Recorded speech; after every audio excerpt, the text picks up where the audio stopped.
Capital marketing jechuun maal jechuudha? Yookaan ammoo afaan nu galuuni aksiyoona bituu jechuun yookaan ammoo aksiyoona gurguruu jechuun maal jechuudha? Hojii aksiyoona irratti akkamitti bu'aa argachuu dandeenya? Akkamitti keessatti hirmaachuu dandeenya? Gaafa gurguruu barbaanne akkamitti gurguruu dandeenya? Waan jedhu odeeffannoo waa'ee aksiyoonaatiin waliin qabatanii guyyaa har'aa tokkotiin isin biraan gahaa warreen yeroo jalqabate YouTube chaanaalii kanaaf ta'an welcome jedhee jira. YouTube chaanaalii kana subscribe gochuudhaan maatii keenya dabalamaa. Odeeffannoowwan yeroo yerootti asirraa darban waa'ee biizinasiitiin wal qabata. Odeeffannoo baankiin ala haala sharafa gabaa gurraachaatii fi karaa baankiitiin walumaa galatti odeeffannoo biizinasii biyya keenya keessatti maal fakkaata kan jedhu odeeffannoo isaa yeroo yerootti kan isin biraan ga'u ta'a waan ta'eef kanaaf jireenya keessanis waan kana keessaa bahii miti waan ta'eef YouTube chaanaalii kanarraa waan isin barbaachisu argattan kanaaf subscribe godhadhaa isin jechuu barbaadam. Egaa odeeffannoon kun isinitti toleera taanaan viidiyoo kana like godhaati odeeffannoo kana beekuuf dhagahuu qaban jettee namoonni yaaddan yoo jiraate share godhaati biraan gahan Ibrahim jedhama odeeffannoo kana kan isin biraan gahu. Egaa kun jalqabaa isinii kaasee yeroo baay'ee sooshaal miidiyaa garaagaraa irratti nama dhuunfaa irratti karaalee garaagaraatiin waa'ee aksiyoonaa kana ni haasa'amaa ni dhageenya. Kanaaf namoonni baay'een karaa keessaatiin fi koomentii jalatti waa'ee aksiyoonaa jettanii waan gaafataniif odeeffannoo isaa waan fi beekuu fi odeeffannoo isaa bakka garaagaraa irraa walitti funaanee isinii fidee jira jechuudha. Kanaaf jalqaba irraa yookaan aksiyoona jechuun maal jechuudha kan jedhutti yoo seenne aksiyoona jechuun namni dhuunfaa tokko ammoo dhaabbanni tokko biizinasii adii qabaatee yaada biizinasii qabaatee yaada biizinasii isaa kana immoo qabatamatti lafarratti hojjechuudhaaf kan immoo qabatamatti jijjiiruu yoo barbaade maallaqa yaada biizinasii kana yookaan immoo yaada inni qabu kana hojiitti seenu yoo dhabe namoota maallaqa qabanii hirmaachisuudhaan hojii kan waliin hojjetanii jechuudha. Waan biraa miti afaan isinii galuun kanuma. Kanaaf namni yaada garaagaraa qaba yaada biizinasii garaagaraa qaba namoonni yaada biizinasii akkasii qaban kunniin maallaqa harkaa qabaachuu dhabuu danda'anii. Kanaaf ammoo nama hunda hirmaachisuudhaan nama hunda bu'a qabeessa gochuudhaaf namoota maallaqa harkaa qaban maallaqa xiqqaa irraa akkasii ammoo guddaatti harkaa qaban hirmaachisuudhaan abbaa qabeenyummaa dhaabbata sanaa yookaan immoo qabeenya sanaa taasisuudhaan sanata qopheessuun sanata sana walirraa gurguruu fi walitti bituudhaan kan waliin hojjetanii bu'aa isaa kan addaan qoodamanii fi kisaaraa isaas kan walirraa qoodamanii jechuudha. Yeroo baay'ee maqaa aksiyoona kanaatiin dhaabbileen garaagaraa yookaan immoo namoonni dhuunfaa sanada tokko illee otoo hin qopheessin namoota irraa maallaqa karaa kana achi barbaadanii kan saaman yeroo baay'ee ni argina karaa onlaayiniitiin haa ta'u lafarratti jechaadha. Kanaaf waan akkasii kanarraa akka of qusattanii fi aksiyoona jechuun hoo maal akka ta'e akkamitti bituu dandeettan akkamitti gurguruu dandeettan dhaabbata aksiyoonaa sana keessatti ammoo akkamitti hirmaachuu dandeettan kan jedhu illee walumaa ilaallaa jechuudha. Kanaaf dhaabbanni aksiyoonaa tokko kan immoo namni dhuunfaa ta'u dhaabbanni ta'e wayi mootummaa isaatu karaan dhaabbileen aksiyoona qopheessan kun karaa mootummaatiin jira karaa nama dhuunfaatiin jira namoonni walitti gurmaa'uudhaan namni dhuunfaa tokko kophaa isaatii yaada biizinasii isaa maddisiisee namoota baay'ee hirmaachisuudhaan akkaataa kanaan kan waliin hojjetan jechuudha. Kanaaf aksiyoona tokko itti hirmaachuudhaaf aksiyoonni suni sanada qabaachuu qabaata. Sanada sani hawaasatti yookaan immoo namoota miseensa dhaabbata sanii ta'uu barbaadanii sana gurguruudhaan sanada sana irra immoo abbaan qabeenyummaa jira hammi maallaqa isaa jira walumaa galatti infoormeeshinoota garaagaraatu jira infoormeeshina sani qabaataniiti kan waliin hojii hojjetanii jechuudha. Kanaaf fakkeenya yoo kaafne dhaabbanni tokko kan immoo dhaabbileen aksiyoonaa kunniin baankiin jira dhaabbileen faayinaansii jira dhaabbileen daldalaa jira dhaabbileen dhuunfaa kan garaagaraa jiran. Aksiyoona kan gurguran yeroo baay'ee kan beekamu baankii qofa irratti namoonni waan beekanii fi irra caalaa baankii caalaa dhaabbileen daldalaa fi dhaabbileen faayinaansii garaagaraa jiranii jechuudha. Fakkeenyaaf dhaabbileen yeroo gabaabaatti gara faayinaansii irra turanii yeroo gabaabaatti gara baankii seenan dhaabbileen akka baankii Siinqee, Innaat baankii, Ahaduu baankii, akkasuma Wagagan baankii, Gadaa baankii dhaabbileen akkasii kunniin yeroo muraasa as karaa baankiitti kan jijjiiramanii fi yeroo dheeraa dura mootuyyuu dhaabbilee faayinaansii kan turanii sheeriiwwan garaagaraa gurguruudhaan aksiyoonaan uummata hawaasa hirmaachisuudhaan bu'aa isaanii kan addaan qoodaman jechuudha. Kan isin hirmaachuu qabaatan dhaabbilee akkasii kana keessatti dhaabbilee akkasii kana keessa yoo isin mirgaa fi dirqamawwan garaagaraa isin qabaatantu jira. Walumaa galatti akka addunyaatti yeroo baay'ee yookaan immoo karaa namoonni miiliyoonarratti hin ta'an keessa karaan hojii aksiyoonaa kun isa tokkodha.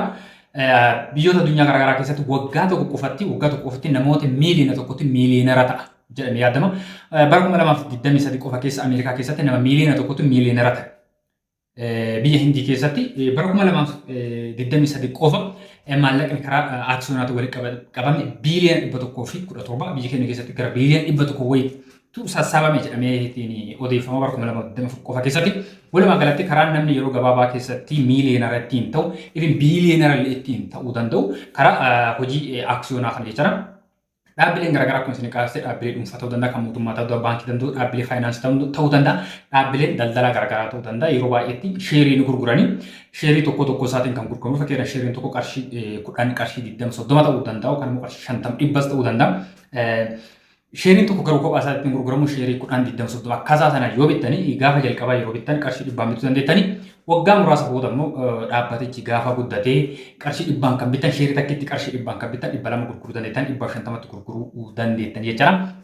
Walumaa galatti aksiyoona hojii aksiyoona kanarraa karaa lama maallaqa argachuu dandeettanii tokko waggaatti haa ta'u ji'a sadiin kurmaanaan haa ta'u baankichi yookaan immoo dhaabbatichi bu'aa argaturraa akkaataa walii galteetiin akkaataa seera achi keessatti tumameetiin maallaqa bu'aa argan inni qoodamanii bu'aa achi maallaqichi yookaan dhaabbatichi argaturraa qoodamuudhaan maallaqa argatanii karaa lammaffaan immoo aksiyoona keessa sheerii bittan sana gaafa gurguruu barbaadan gurgurtanii maallaqa ittiin bittanii olitti gurgurtanii keessaa bahuu dandeettan jechuudha. Karaa kanaan maallaqa argachuu dandeettanii yeroo baay'ee baankiiwwan garaagaraa yookaan dhaabbilee garaagaraa kisaaraan ni mudata. Kisaaraa kanas kan waliin qoodamtan ta'a jechuudha. Walumaa galatti qabeenya dhuunfaa mataa keessanii jechuudha. Dhaabbanni tokko yookaan immoo dhaabbanni faayinaansii tokko yookaan dhaabbanni daldalaa tokko maallaqa biiliyoona tokkoon piroojeektii yoo jalqabe piroojeektii san keessa atis abbaa qabeenyummaati jechuudha. Namni tokko miiliyoona tokko yoo seen namni tokko miiliyoona 3 yoo seen namni tokko qarshii 100 yoo seen namni tokko qarshii 10,000 yoo seen hundi isaaniiyyuu akkaataa paarsantii maallaqa isaatiin abbaa qabeenya dhaabbata sanaati jecha. Abbaan qabeenyummaa dhaabbata sanaa faayilii sii kennama. Yeroo gurguruu barbaadde gurgurtee keessaa fuudhan dandeetta garuu gurguruu kan dandeettu karaa dallaala isaan kaa'aniin jecha. Nama argee seente gurguruu hin dandeettu dallaala ni kaa'ama. Dallaala kanaan gurguruu dandeetta jecha. Koree hojii raawwachiiftuu koreewwan garaagaraa achi keessatti hirmaatan achi keessatti filataman mirga filuu fi filatamuus qabda. Poolisii dhaabbaticha hordofu beekuu mirga qabda. Faayinaansii dhaabbatichaa odeeffannoo faayinaansii dhaabbatichaa beekuu mirga qabda.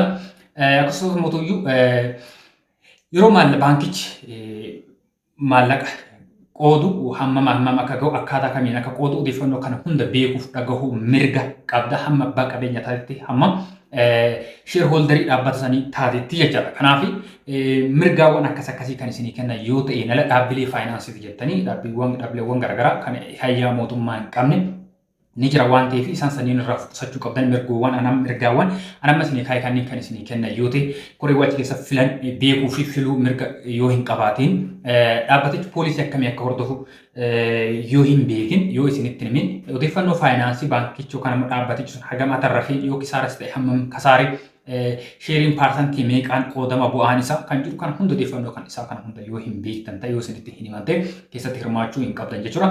Maaliif waan kana isinii kaasa yeroo kanatti dhaabbileewwan garaagaraa yookaan immoo namoonni dhuunfaa garaagaraa maqaa aksiyoona kana kaasuudhaan yeroo hawaasa saaman yeroo hawaasa irratti saamicha garaagaraa geessan ni argama. Walumaa galatti hojiin aksiyoonaa kun hojii biyya keenya keessatti yeroo kana jajaman keessa isa olaanaadha. Karaa kanaa hirmaachuu dandeettanii maallaqa qabeenya keessan haala salphatti baduu haala salphatti qisaasa'uu kan hin dandeenye ta'us gamarmaan akka beektan isiniin jechuu barbaada. Walumaa galatti dhaabbileewwan akka baankii irra otoo dhaabbileewwan faayinaansii fi dhaabbileewwan daldalaa garaagaraa irratti hirmaatanii baay'ee tokko bu'aa qabeessa. Maaliif dhaabbileewwan faayinaansii garaagaraa yeroo gabaabaatti gara baankiitti seenu